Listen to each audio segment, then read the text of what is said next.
So have you ever had the question, what have you done for the fee you've earned? What have you done for what I've paid you? Well, how did that make you feel? Did it make you anxious? Were you scrambling for answers? Were you even questioning your own worth and your own value? Is it really even possible to quantify value? And what does value even mean? I think, in my opinion, well, after today's episode, you will never feel like this again. Well, that is if you implement what we talk about today.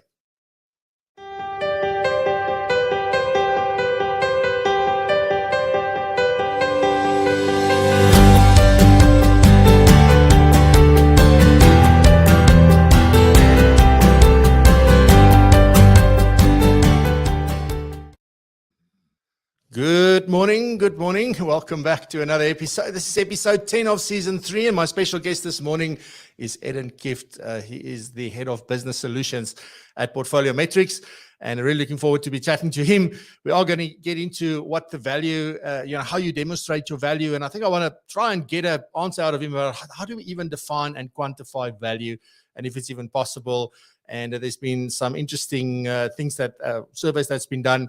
They have put together a white paper on this, and really interested to get into all of that with him. But we're also going to talk about business inefficiencies and efficiencies, and what are some of the top things that advisors are struggling with, and what are some of the top things that advisors say will be the biggest gain for them in their business. Really excited to get into that, and we're going to touch a little bit on community in the profession. So really looking forward to that, as I said 3 times already. But we also have David Kopp back from the FPI doing current affairs for us this morning. And we have Norma back on Coach's Corner and talking about creating that awesome life, continuing. This is part 2 of her series. And then I have Razan back, luckily. And we've got some things we want to talk about in terms of Earth Day today. And Razan is going to take care of Brandworks for us this morning. And then I'm going to talk to Edden a little bit later on. Alrighty, so let me say a warm good morning quickly to everybody. Good morning, Terence. Nice to see you. Thank you very much for joining us. Always appreciate it. And for saying hi. Barry, good morning. Crispy morning in Pretoria. I must say, it feels like where I am as well. It's a little bit crispy, but all good. Mr. Van Tonder there in Welkom. Goeiemorgen. Good morning, Kobus. Nice to see you. And yes, always good stuff. And just by the way, so talking about YouTube, you can find all the links to everything we're going to talk about today in the description here on YouTube. So you're welcome to also go check it out there. Anyway, Gary, now goeiemorgen, Gary. Kuvendra, nice to see you as well. Hope you're doing well. Mrs. Lelani Besaidenout, nice to see you. Good morning. Mark Westonford, good morning in a sunny Durban for a change. Fantastic. And also, Julie, good morning. I hope you are doing great. All right, so that's been a long intro. Let's get into today's show and head on over to David. David?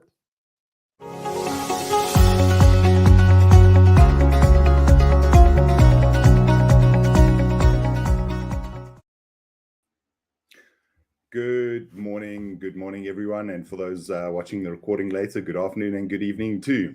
So in today's current affairs, MTI off the hook, South Africa shrinking middle class, load shedding, and the Manhattan.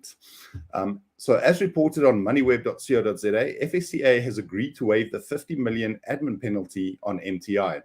The Financial Sector Conduct Authority last week agreed to waive an administration penalty of 50 million rand it threatened to impose in 2021 on Mirror Trading International, which was rated by Chain Analysis as the world's largest crypto scam in 2020. The imposition of the penalty was threatened but never implemented. MTI was placed in liquidation in December 2020 after the company failed to honor requests for withdrawals from some of the 200,000 plus members. CEO Johan Steinberg stopped answering calls and disappeared to Brazil, where he was arrested earlier this year. An estimated 29,000 Bitcoin, worth more than 18 billion at current prices, are reckoned to have been channeled through the scheme. Last week's consent order was issued by the Financial Services Tribunal. Commenting on the decision to waive the penalty, the FSCA head of enforcement, Brandon Topham, says the FSCA did not oppose the liquidator's request to have the penalty set aside. We recognize that the administration penalty, which was imposed on MTI rather than the individuals running it, would reduce the payout to members, so we saw no reason to continue pursuing the recovery of this amount. However, we reserve the right to impose administration penalties on the individuals involved in running the MTI at some point in the future if the situation merits it. So again, something to follow on that ongoing story. Then, as reported on businesstech.co.za, new data shows that South Africa's shrinking middle and upper class pays the world's 10th highest personal income tax to GDP, yet receive vanishingly little for what they pay compared to the rest of the world. Data published by the International Monetary Fund this week shows that China and South Africa has seen the largest and broadest increases in debt ratios in recent years. The increases amounted to 5.75% of annual income on average across the income deciles for China and 4.5% in South Africa. Notably, in South Africa, the richest households saw the largest surge in debt, amounting to 15% of their annual incomes. This is somewhat reflected in a new report by Genesis Analytics and the Financial Sector Conduct Authority, which shows that South Africans are increasingly using their credit cards to make it to the end of the month. The report found that a majority of credit-active consumers spend borrowing on financial necessities. 43% of the surveyed population spent the borrowed funds on food, 11% on clothing, and on bills and monthly fees, respectively. So this increased trend in the cost of living and the shrinking middle class is indeed a worrying trend. Load shedding will be reduced from stage 3 to stage 2 at 10 o'clock on Thursday evening. So that's last evening, Eskom announced. A generation units at each of the Majuba and Matiba and the Arnott power stations have been returned to service on Wednesday night, with a single unit at Tutuka power station was shut down for repairs. 2 more units are set to return to service during the next 24 hours. So hopefully some relief from load shedding over the weekend. Then the Manhattan ant. Biologists stumbled on a new species of ant in the Broadway medians at 63rd and 76th Streets, the New York Post reports. This is in 2012. The ant looks like it hails from Europe, but so far scientists have not been able to match it with any of the approximately 13,000 species of known ants. It is new to North America, and we believe it's new to the entire world, biologist Rob Dunn says, whose team discovered the insect. The ant does not have a scientific name yet, but it is fondly nicknamed the Manhattan ant. So thank you, Francois, and back to you in the studio.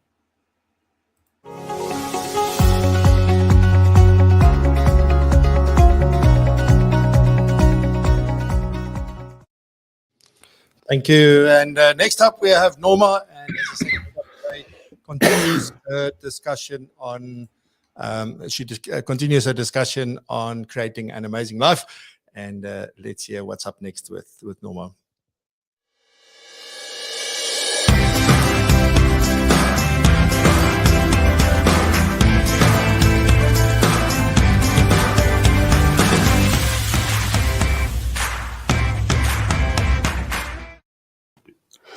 Good morning. So I'm in part 2 of how to create an amazing life. So I want to encourage you today and the ones and the people listening to this live to maybe go to the chat box and put your secret to having an amazing life in there. And I'll be curious to see what you come up with. So let me give you my 5 ways that I find is important to have an amazing life. So I think the first one is just to have awareness about what we're thinking. So if we're not aware of what we're thinking, then we can get stuck sometimes. We can be overwhelmed and have anxiety. Francois, you were talking about this during this last week that you posted something about when we get our thoughts onto paper, it makes our thoughts move. So I loved what you said there. And it's important that we actually know what's happening inside our minds so we can see if it's helping us or not. So if we have a thought, and this is something I've had, is that quitting is not an option. So this is a thought that I thought was going to help me get closer to my goals, but it actually made me feel very disempowered. It didn't make me feel that I had any choice. And obviously, once I felt disempowered, I didn't take any actions. So once I became aware of it, I just changed it slightly. So instead of saying that, I said to myself, I always have the option to choose to stop at any point. And that really made me feel empowered. It made me feel I had a decision to make. I had options. I had other alternatives. So that made me feel empowered, and that definitely made me wanted to take action towards moving to my goals. Another one is to be an emotional adult. So that really just refers to us taking responsibility for how we feel 1,000%. So we grow up hearing a lot that, say sorry to Johnny because you hurt his feelings. And that is really something that we don't have control over. So if someone says something to me, I have to decide firstly to believe it. And then secondly, if I internalize it and make it mean something about myself, that is the only time that it can actually hurt me. So we have the power there. We can definitely decide the feelings that we create for ourselves. Another one is to let go. So a lot of times, circumstances happen in the world and things don't turn out the way that we anticipated or even hoped. So now we go back and then we ruminate about the past, we ruminate about the future, we catastrophize everything. We maybe think, oh, what could I have done or said differently? Instead, just looking at the situation, asking ourselves, what can I take away from this situation, and then move forward. Another one is to say no. And a lot of times we say no, but then, we still don't feel great about it because we feel guilty. And sometimes we say yes, and we also resent the other person. So we can really say no when it doesn't serve us and when it's not a priority in our life. And we can decide that we're not going to feel guilty. We can decide just to love the reason, and it doesn't even have to be a great reason. It just needs to be our reason. And then lastly, one that I love talking about is that it's okay for us not to be happy all of the time. So just to share a quick story. So I know this girl, and she's called a security mom. So what that basically means is that from the time that a baby is born to the time that that baby goes to his new adoptive parents, my sister then, or this woman then, takes care of this baby. So sometimes she gets these babies and they've been to 2 or 3 other homes. So they don't have that sense of security. Maybe they cry a lot. Maybe they don't sleep a lot. So is she happy all of the time? Definitely not. But does she, feel that her life has meaning? Absolutely. Does she feel like she's living her purpose? Absolutely. And then when these babies leave, she's obviously sad. And she signs up for the next baby that actually needs her help. So what I'm trying to say here is that we have this buffet of emotions that we can choose to feel on a daily basis. And when we only decide to pursue this happiness, we're actually missing out on everything else that is available to us, that we can experience within our lifetime. So we can really decide to feel all of these things, feel love, feel happiness, and feeling the stuff that maybe doesn't always feel good. But when we look back at our lives, we can see that we've made an impact, we had meaning, and we lived a life of purpose. So these are my 5 ways. I'm curious to see what you came up with. I'll be back next week, and enjoy your weekend. Thanks for being here.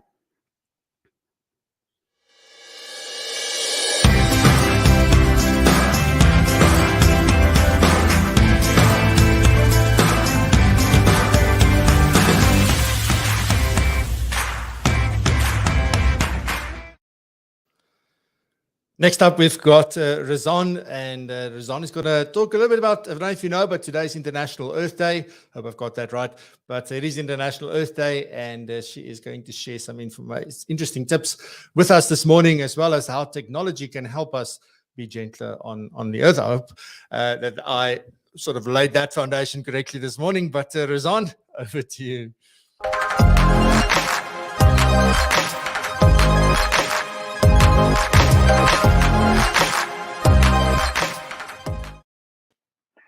Good morning to everybody, and welcome to this installment of BrandWorks. Yes, today marks International Earth Day as a global event to demonstrate support for environmental protection. The official theme for 2020 is Invest in Our Planet. And as smart CEOs and board members know, what's good for the world is also good for business. Yet 50% of business waste is still composed of paper. Sadly, as we stand right now, in a time where digital economies and technology is expected to not only take over the world, but also help fight against climate change, pulp and paper production is actually at an all-time high and expected to double by 2060. So 2060, just to make that clear. And just to illustrate how rubbish this is, the current global consumption of toilet paper alone is roughly 22 billion kilometers if laid out. That's a round trip around planet Earth every 10 minutes.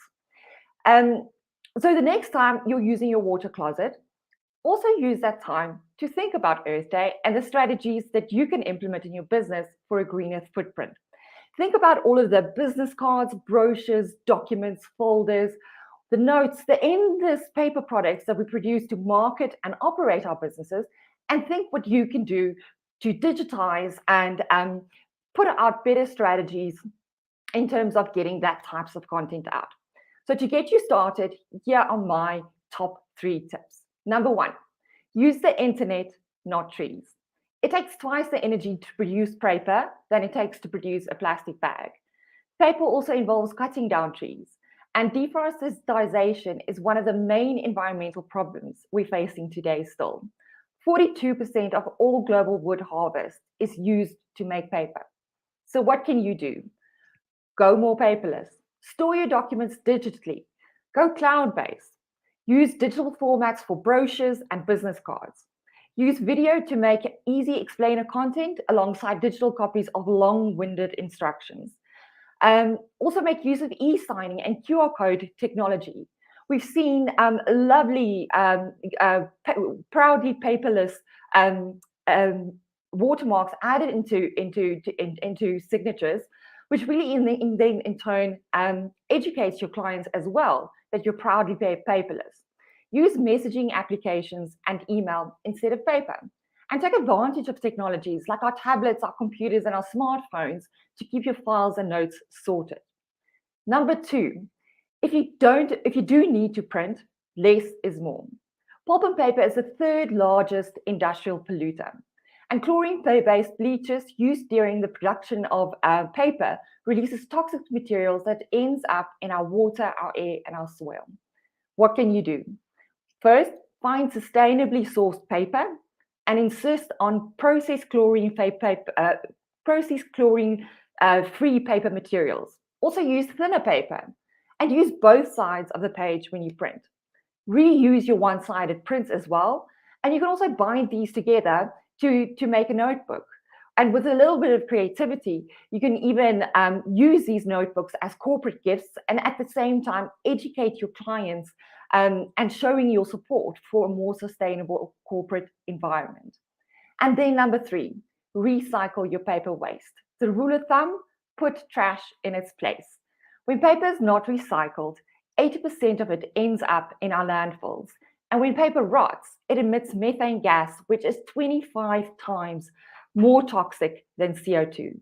So make sure your paper ends their life cycle in the most sustainable way possible, and that your office is equipped with sorting and recycling bins, and staff is taught on what can and cannot be recycled. And also, don't be lazy. There are many companies that can do a green audit for you. They will give you strategies on not only on how you can achieve a better carbon footprint, but also help you save money in your company while doing it. And they'll pick up your recycling waste on the way out. So to close off, in the words of Janice Hayes, listen up, you couch potatoes. Each recycled beer can saves enough electricity to run a television for 3 hours. Wishing you all a sustainable and thoughtful Earth Day. Thank you.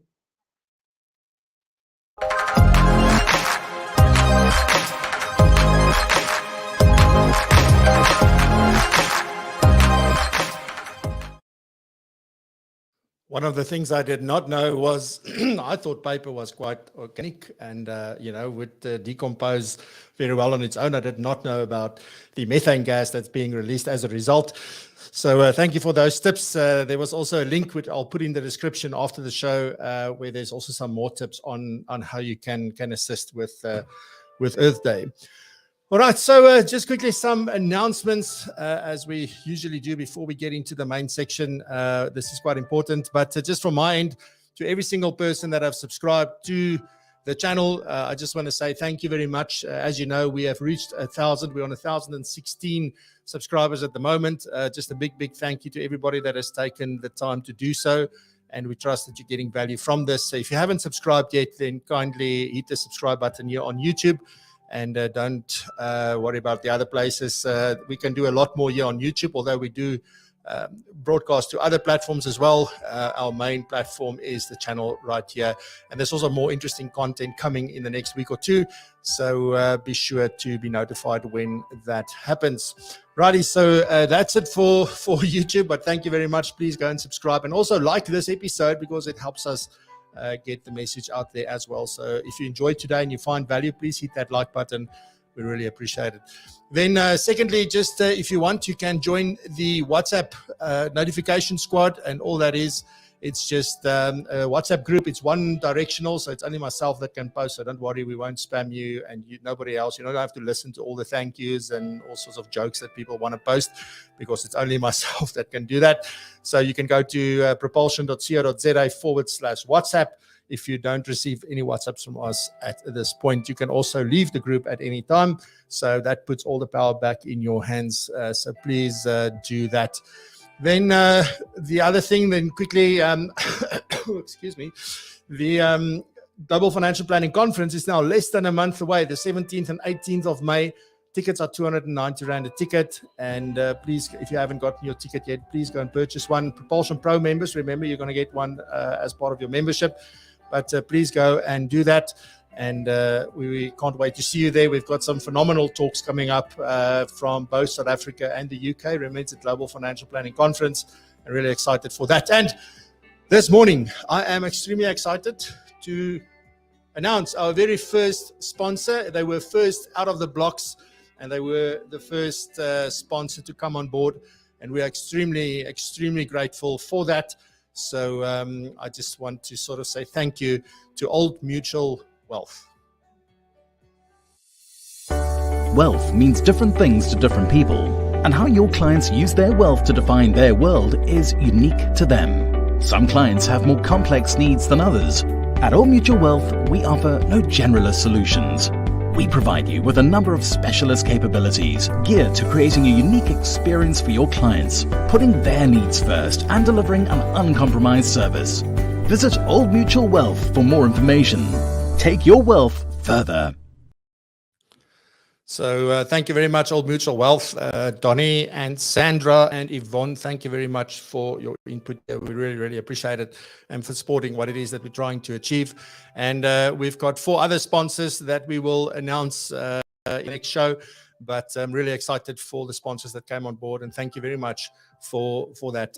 There are still 3 places left for more sponsors. So if you want to come in late and you feel like you want to be part of this, if you want to learn more about what we're about and what we're trying to achieve with this conference, then please let me or Rizan know, and we will gladly share the sponsor pack with you and also have a conversation with you if you'd like. Alrighty, that's it for all the formalities and the announcements and all of that. Now I'm very excited, obviously, to chat to Edden. Edden's been doing push-ups and sit-ups and all things getting warm on the other end. I can see what he's doing here. So Edden, it's finally time, and let's do it.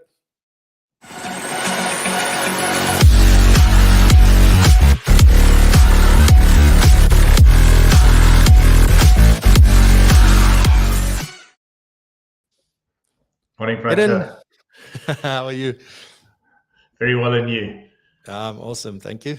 See, you're not even out of breath after all those push-ups and sit-ups and running in place. I think guys like Russell and the guys who are in the gym are the ones doing the push-ups and sit-ups. It's a bit dark here in Cape Town, so I have to wait for it to be a bit lighter before I can get out there. No, awesome. Edden, just a warm welcome to the show. I really appreciate that you're here. I've been looking forward to our conversation for a long time. And there's lots that we need to talk about, so I'm not going to waffle on this morning. Yeah. What I do want to sort of just quickly do an introduction to say, Edden, you're the head of business solutions, which is quite interesting because usually you have head of business development or head of new business or client acquisition or something like that. Sure. Your role specifically says business solutions. Yes. So what does that entail? So, I think just to your point about business development versus business solutions, we have a fairly flat structure at Portfoliometrix. I'm one of 3 members in a business development and a distribution team. But my primary focus, along with my colleagues, is to nurture the relationships that we have with existing partner firms and also uncover and develop new ones. However, I have a history in, I suppose the easiest way to describe it would be practice management. And it's something I've been very interested in and very passionate about, is helping advisors be more efficient, creating efficiency in their businesses and helping them grow in a manner that is sustainable. So I suppose in a way the title says it all. It's trying to uncover the solutions that help advisors be better at what they are in terms of how they operate their business. And that is such a broad topic because it encompasses so many things. I may not be a compliance expert or an investment expert per se, but it's about combining all these elements into an efficient manner or in an efficient manner within a financial planning firm or a financial planning practice. And it's great because, honestly, I feel like a lot of investment management businesses don't get involved on that side of things. Yeah. So it's quite interesting. I think I was part of it. If I think it means I'm getting old, I'm forgetting. But I definitely was part of a panel discussion at the Financial Planning Summit last year that I moderated, by the way. So I was definitely there. And one of the things we were asking, because, there was another investment platform that was part of that conversation. And we were asking, because they're also getting more involved on the practice management side of things. And, I think investment management firms sit with so much information about clients, about the business, about all sorts of things. It's actually mind-blowing that so few have decided to get involved. Do you think there's a particular reason why they avoided that? So, look, I think when you're and let me just state, clearly, Portfoliometrix is an investment management firm or a DFM. I mean, that's probably a term that has popped up over the last few years. So that's our primary objective. But we, as an investment management firm, are trying to deliver precision investment management, but the critical component is that it's connected to expert financial advice. The experts out there that are delivering advice to clients. So when we receive a particular mandate to implement a particular portfolio for an investor, we have no idea about how the advisor arrived at a particular implementation option for a client. Now, if we ignored the peripheral aspects to that, it would be to our detriment. So understanding how a particular business operates, how they go about delivering and dispensing advice, how their processes and procedures stack together is critically important for us as a business to deliver a more encompassing and a more holistic proposition. So, again, to go back, we're an investment manager, but all the other components are critically important to this concept of delivering expert financial advice in a manner that, is to the benefit of the end investor or the end client. And also, I feel it's in all our best interest to basically have, a business, a financial advisor's business be sustainable. And often, and I find this in my business at the moment. I was having a discussion with somebody yesterday afternoon to say, you know what, it feels like my thinking is like this is the way I think. The bubble might be big, but it's not getting beyond that. I'm not coming up with new thinking or seeing where there's maybe place to be more efficient or whatever those kind of things is. And often you need somebody from the outside to come and tell you, but why don't you just do that? That's happened to me in my business before. I was like, I wrecked my brain for weeks. And then, this person goes like, why don't you just do this? And I go like, oh, why don't I just do this? So having this outside sort of, I don't want to call them consultants or things like that, but this outside input from somebody who's external, but who has a vested interest in you being successful is invaluable. I mean, spot on. I think, Francois, one thing that we mustn't underestimate is that, I'm talking specifically around the Portfoliometrix advisor community, but I also know many advisors who are not part of that, let's call it immediate community, the broader community. There are world-class advisors in South Africa. And the thing that strikes me is how willing everyone is to share. So yes, having an external party potentially say, have you thought about that? Have you looked at this? Is critically important, because it allows an advisor to almost step back from their business. But, for me, a very, very important component is that dealing with multiple advisors within and outside the Portfoliometrix community, I've made many observations and I've learned a fair amount. And I think the ability to use that, coupled with the amazing willingness of our advisor community to share with each other, is what really has the ability to propel this profession forward. And there are so many people doing so many things. I mean, if you think of Louis doing the XY Advisor podcast, you've got Kobus who has his coffee with young advisors. I mean, I don't want to single out people, but you can go on. Dirk Groeneveld, who runs these little focus groups with young advisors. There are so many people doing so many wonderful things to assist advisors. But sorry, I'm going on a bit now. But to your point, having someone step in from outside your business, look at it critically, and help you as an advisor or your practice to improve and to become more efficient is possibly one of the greatest wins that one could achieve for the financial practices out there, especially for some of the younger folk coming into the industry or the profession, I would prefer to say, and who are looking to grow and build their businesses. Yeah, and and it's also not just about giving answers to people and saying, oh, why don't you do this? Why don't you do that? Right? It's more about asking critical questions that, oh, I never thought of that. Yeah. And then it gets you down that path as well. And this support, because, when you're young and you're new, you have a lot of knowledge, you have a lot of energy, you have a lot of drive, and you have a bold vision and a dream and things that you want to go after. And then you hit the bump and then suddenly your confidence takes a knock.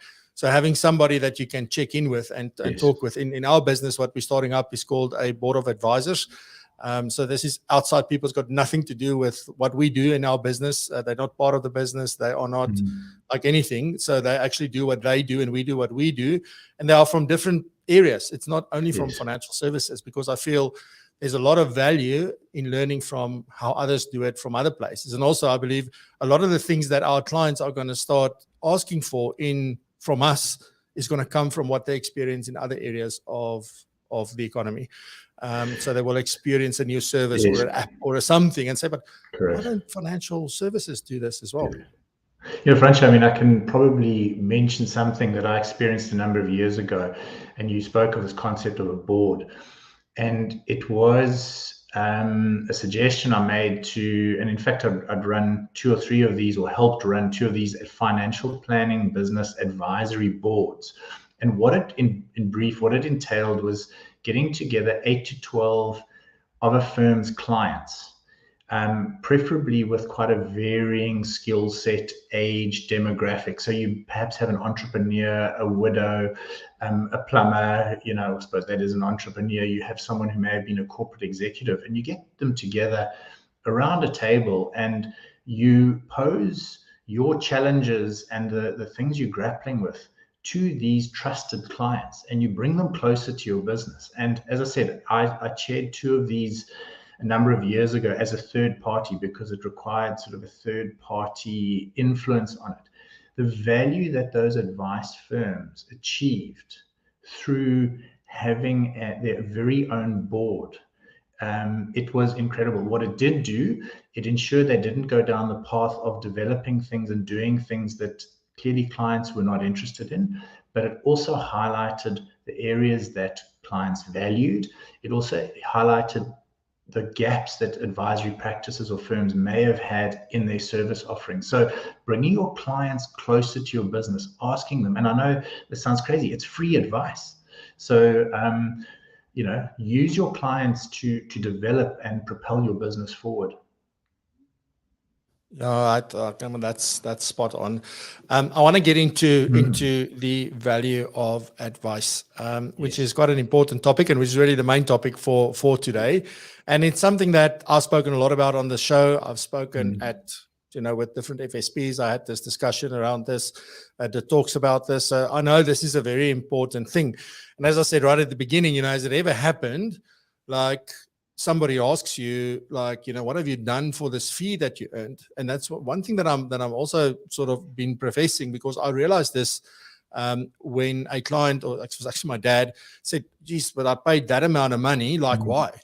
And it was particularly on the platform that he paid a certain admin fee to, because he saw it in rands and not the 0.5%. And I think we love quoting fees, for example, in percentages, etc. It doesn't seem like much. But you start looking at the rand amounts, people are going to start noticing that because transparency is now through the roof, the reporting is now like being done in a sustainable and a well-maintained manner. So these things are clear, and they're going to start looking at, and a lot of advisors, I think still feel that, it's all relative. 10% on $1 million is the same. Well, it's not the same, but if you have 10% on 10 million, that rand amount is also the growth that you had was exponential to that. So when it comes to value, and somebody asks you, what have you done for this 30,000 rand or this 50,000 rand or this 100,000 rand that you earned for the year from me? Like there's all sorts of feelings like, oh, like I did, and some people will have good answers. And I think some people are going like, oh my word, I've never really thought about this. We just do what we do. We've met with you once a year. We've given you feedback. We've changed all your debit orders, your addresses, like all that kind of stuff. So I'm excited to get into this, and just to set the scene where this also comes from is to, there was several different studies done by different people. So if you go on Google, you'll find them. You have Vanguard, who said, well, having an advisor can add up to 3% per annum to your overall returns in the long run. So that's quite significant. I've seen what a difference 0.5% makes. So 3% is quite significant. Russell Investments said 4.4% you can add, if you have an advisor. International Longevity Center said that advised clients, in other words, clients that got advice, by the time they retired, had 50% more pension wealth than those who did not, or only got advice once off. So this is about ongoing advice versus once-off advice. And then the University of Montreal that said, savings of advised clients over 15 years were 2.73 times, so 2.25 if you talk Harry Potter language, versus non-advised clients. So it's almost 3 times as much because they got advice. So that's all the advice. But my question now becomes, let's start at the beginning. Is it even possible to have a standard definition for value? And what is your take on that?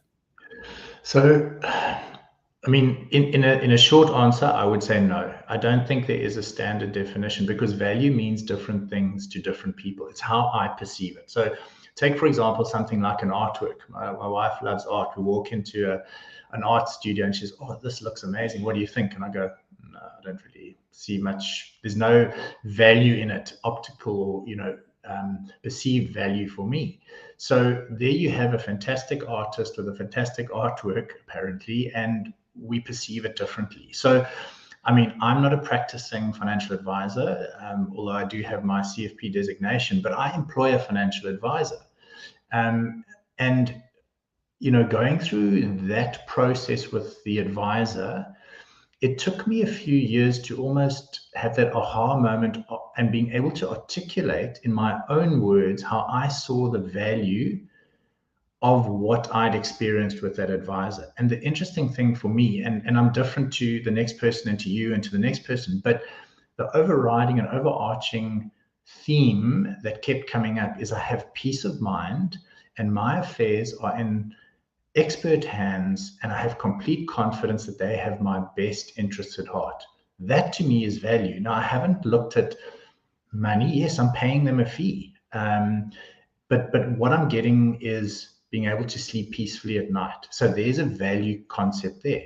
If I then look at another example where or an advisor, world-class advisor, had a client come to them and say, the absolute value, the nominal value of my annual fee to you is substantial. And I'm questioning it.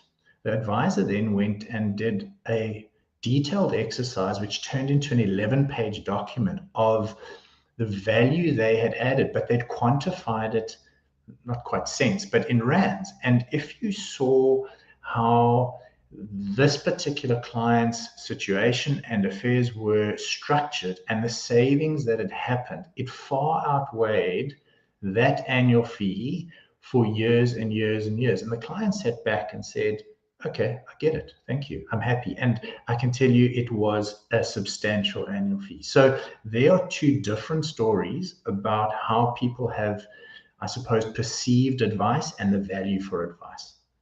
And you touch on such an important thing, Edden, that I actually, where I was headed with this, right? Isn't it like values in the eye of the beholder?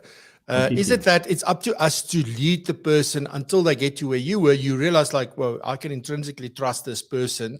They have my best interest at heart. Yes.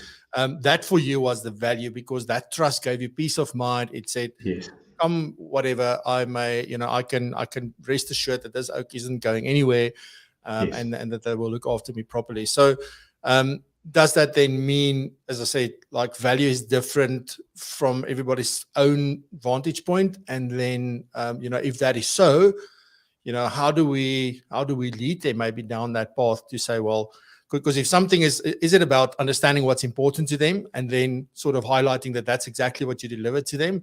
Or, so I've got a million questions, but let's stop there. So your thoughts. So look, I think the key aspect, and again, this is my opinion, is, have I been heard? Has my situation been understood and reflected in whichever way the financial planning firm or advisor is going to implement, my strategy, the path to achieving my goals? And it covers everything from investments to risk. There may be a will involved. All those areas form part of a holistic plan. So, I think that what I'm looking for in talking to an advisor, have I been heard?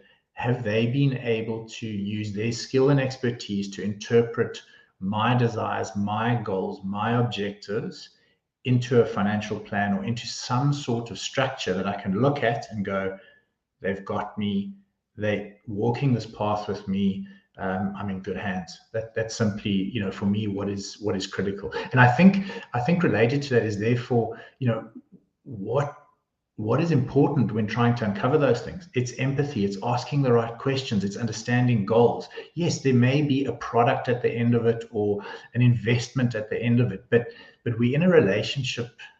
I don't want to call it a game, that sounds wrong, but we're in the business of relationships. So what should be the most important factor or factors that allow you to develop that relationship into something worthwhile, meaningful for both parties? And you touched on something very important, that because a big question in my mind was, do we only need to demonstrate value when it comes to investing? Like when there's real money on the table, how much additional growth did I give you? How did I prevent you from making mistakes, et cetera, et cetera? So is that really what it's about? Like it's only about that, or was it about the bigger part? So I think you rightly said that there's also estate planning. There's getting all those affairs in order. Correct. There is looking at maybe business structures. There's all sorts of things that play a role. So if I understand you correctly, you're saying that demonstrating your value should not just be linked to investments and investment management. Not at all. And I mean, so I think that the key is that if you end up in front of an advisor as a client and you share your situation, what would hopefully happen is that the advisor would interpret all of that and say, look, what we need to do is, we need to pay off debt. Or actually, all we really need to do is change a provision in your will. Or in fact, you have too much life cover. Let's reduce your life cover. So it's a far more holistic view than just simply investments. You could potentially, I can give you a personal example. I had an engagement with an advisor that really was all about making amendments to my will. There was no investment, there was no product. It was literally a clause in my will that would, through changing it, mean a significant difference in the potential value of my estate for my beneficiaries. Now, how do you quantify the value of an extra 500,000 or R1 million in my estate? There's no product there. It was the skill of an advisor noticing something that could be amended that would change the lives of my beneficiaries potentially. So, advice is a broad, all-encompassing thing. Investments is just one part. Absolutely.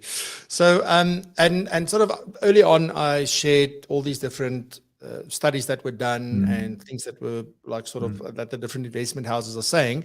But Portfoliometrix also did their own study. And what they sort of looked at was let me not do that, was create a white paper called The Insider's Guide to the Value of Advice. And I want to get a little bit into what is it that you found from this, because you also, although Portfoliometrix is a worldwide company, basically, you've got offices in other countries, not only in South Africa.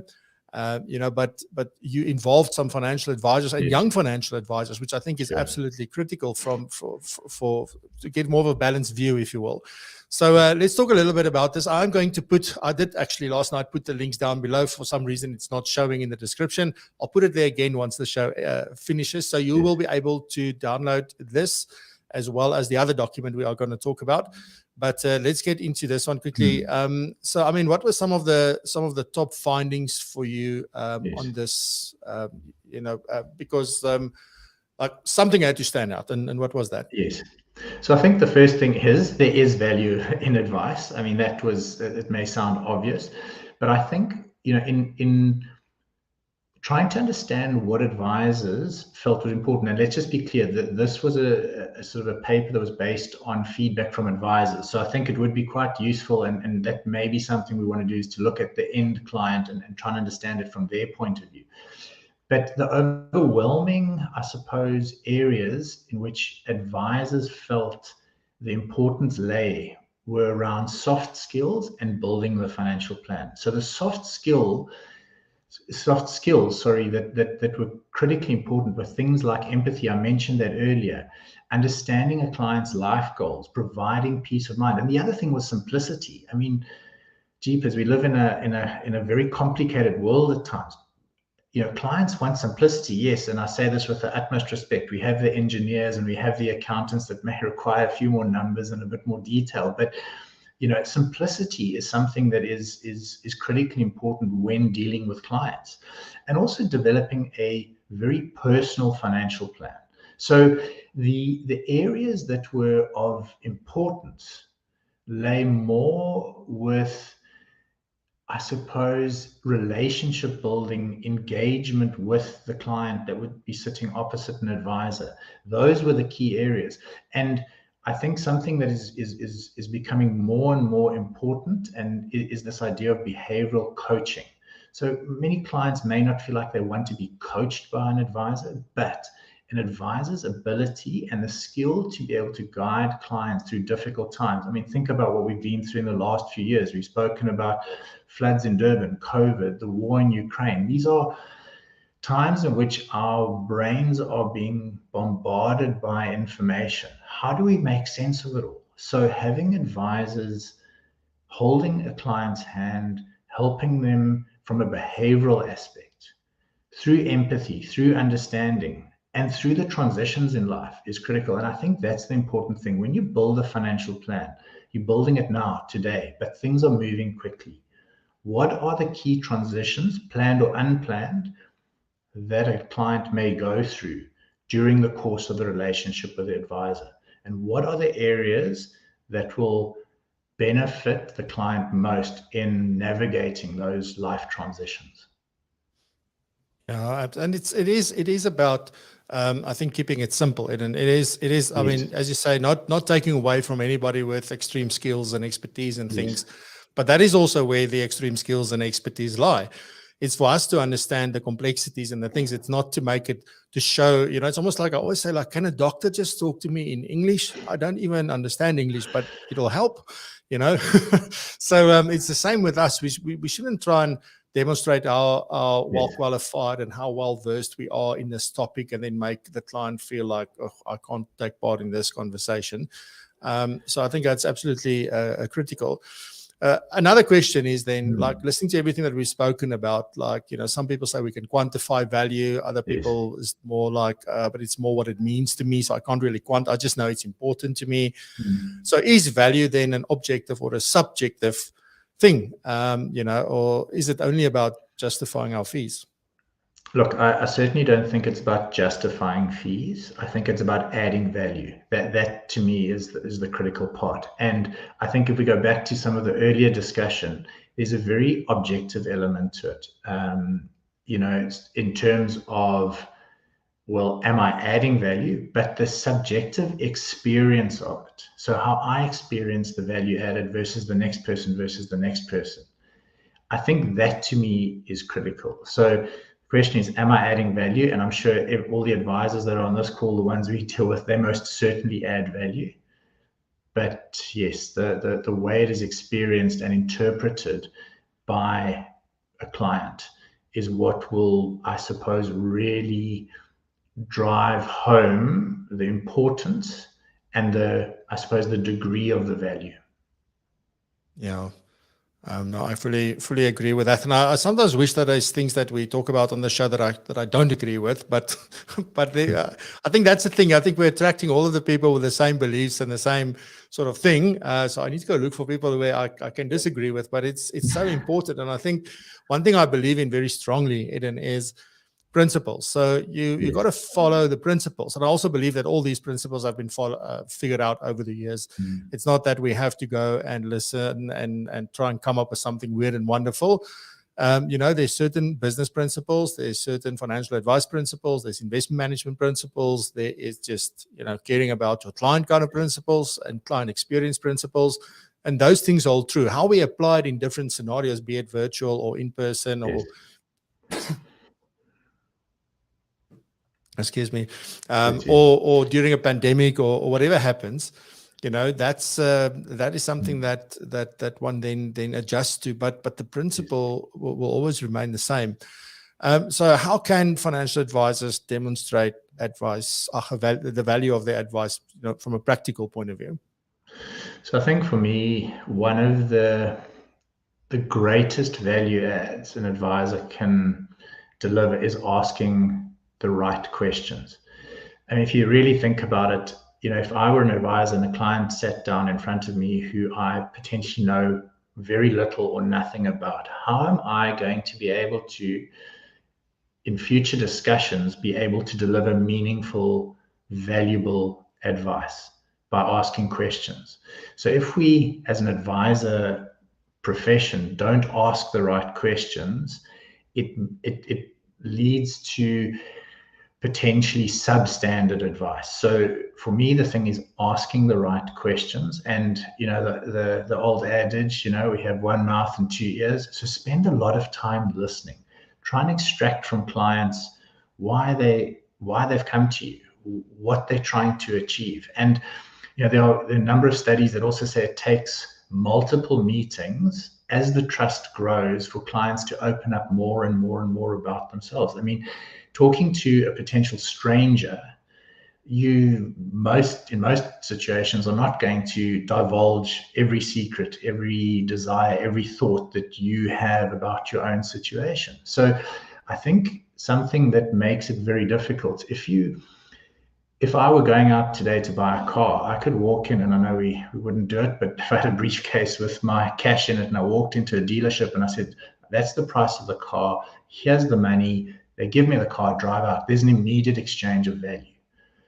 The advice process means that I, as an advisor, potentially have to spend hours and hours and hours engaging with someone for them to gain a level of trust in me, be more open. So if we, as an advice profession, can speed that up by making ourselves vulnerable as advisors, asking the right questions, trying to elicit the right responses from the clients, will speed up that trust building process. So there is a level of intimacy that is required, and I don't mean it in an inappropriate way, but both the client and the advisor need to show a level of intimacy. That's the only way you extract the relevant information to develop a truly meaningful financial strategy and plan.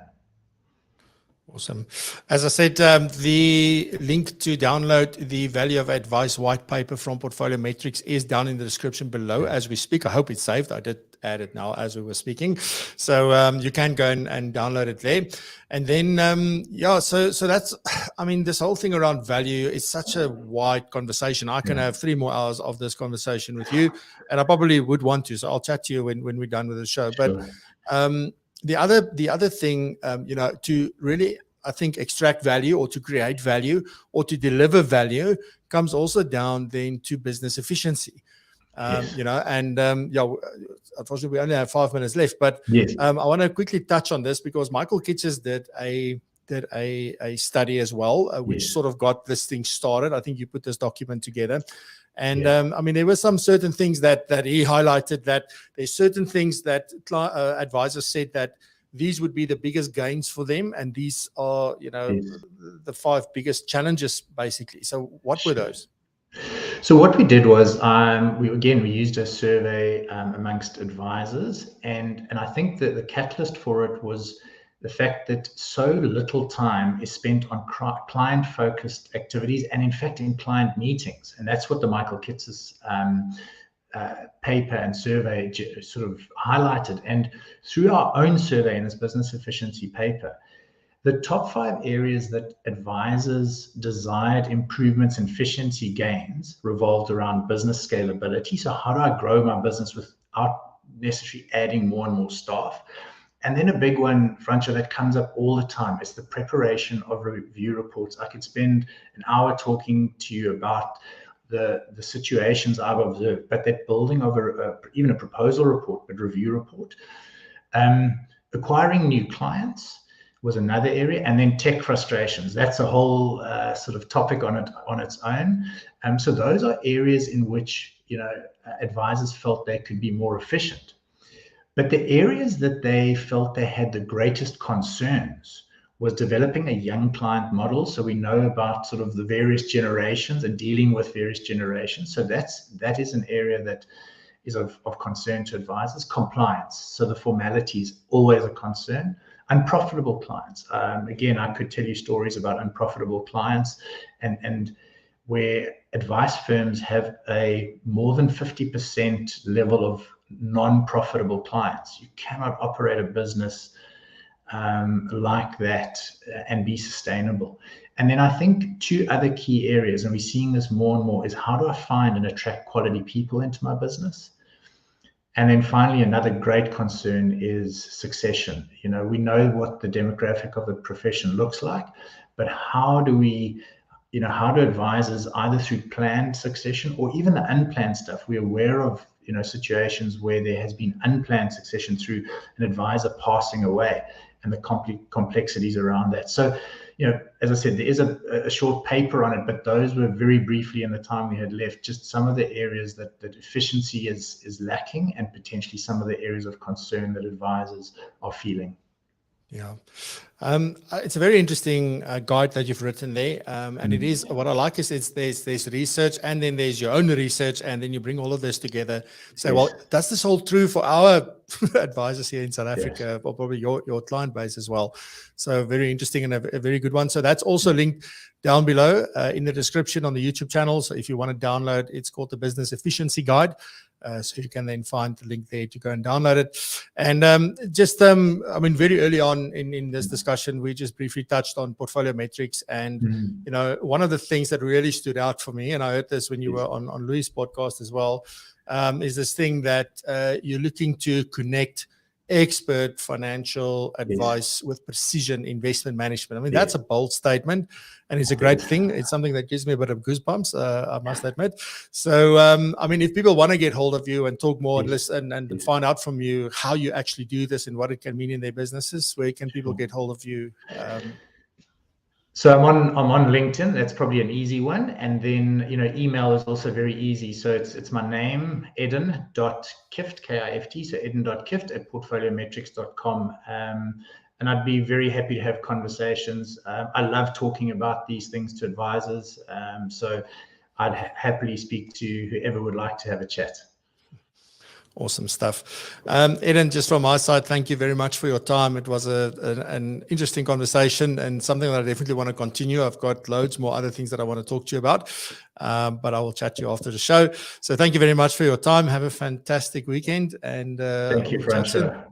I've really enjoyed it. Thanks very much for the kind invitation to join you. Thank you. It's a big pleasure. Thank you very much. All right, and just like that, we get to the end of the show. Thank you to everybody that was involved today. Really appreciate it. Remember to subscribe to the channel and like this episode if it was of great value to you. And we'll see you back next week, same time, same place. Have a great weekend. Stay safe, be blessed, and remember to raise the bar. Love you.